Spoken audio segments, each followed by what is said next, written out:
Bonjour et merci d'écouter Radio Nationale du Cambodge. Voici les titres de notre journal. Le roi du Cambodge part pour la France pour le 25e anniversaire des activités de l'ICC encore. Journée internationale de la biodiversité à Mondulkiri.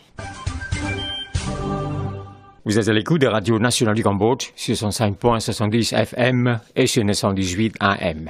Le roi du Cambodge, Sa Majestéព្រះបាទសម្ដេចព្រះបរមនាថនរោត្តម Sihamoni, a quitté Phnom Penh le matin du 23 mai pour la France pour honorer de sa présence le 25e anniversaire des activités du Comité international pour la coordination, la protection et la conservation de la région d'Angkor, ICC encore. Le souverain cambodgien a été salué à son départ à l'aéroport international de Phnom Penh par Somdech Hun Sen, Premier ministre, Somdech Heng Samrin, président de l'Assemblée nationale, Somdech Say Chum, président du Sénat, d'autres hauts dirigeants du gouvernement royal et la famille royale. À noter que le Comité international pour la coordination, la protection et la conservation de la région d'Angkor, ICC encore, a été créé les 21 et 22 décembre 1993 dans le but de conserver et développer Angkor après que ce temple, étant un héritage précieux des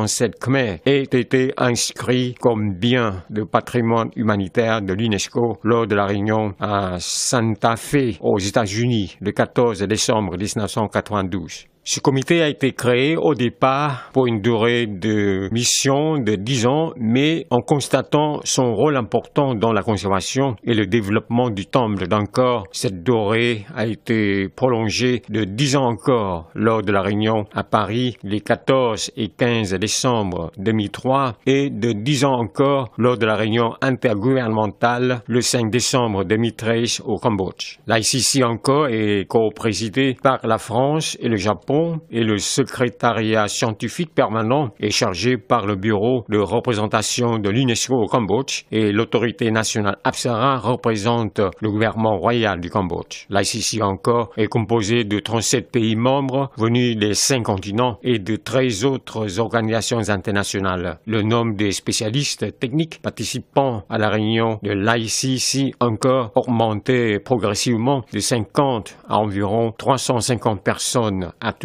L'ICC encore a le rôle et la tâche importante dans le sauvetage, la conservation et le développement avec durabilité la région du site Siem Reap encore. Ce comité international de coordination, de protection, de conservation et du développement du temple d'Angkor a déjà terminé la période du sauvetage du temple durant les 10 premières années 1993-2004. La période actuelle est celle de la conservation et du développement avec durabilité de 2004 jusqu'à présent.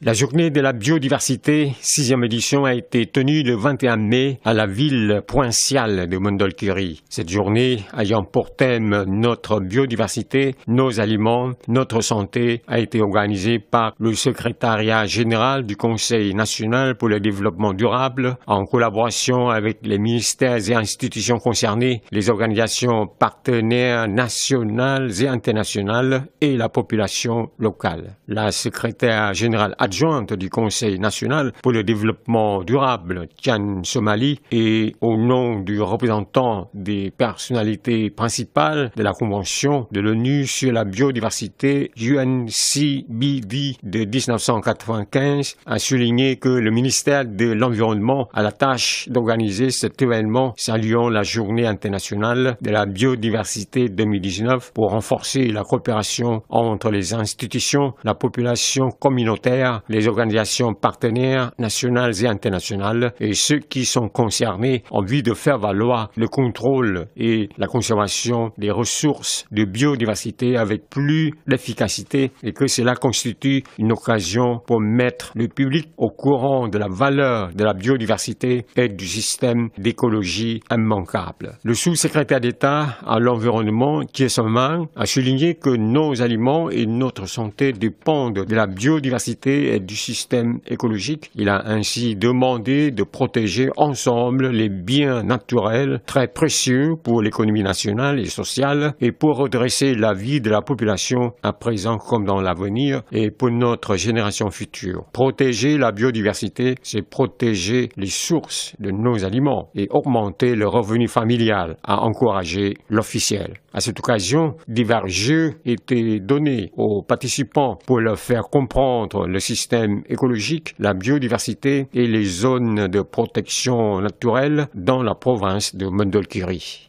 C'est la fin de cette édition. Merci de l'avoir suivi sur Radio Nationale du Cambodge. Au revoir et bonne journée à tous.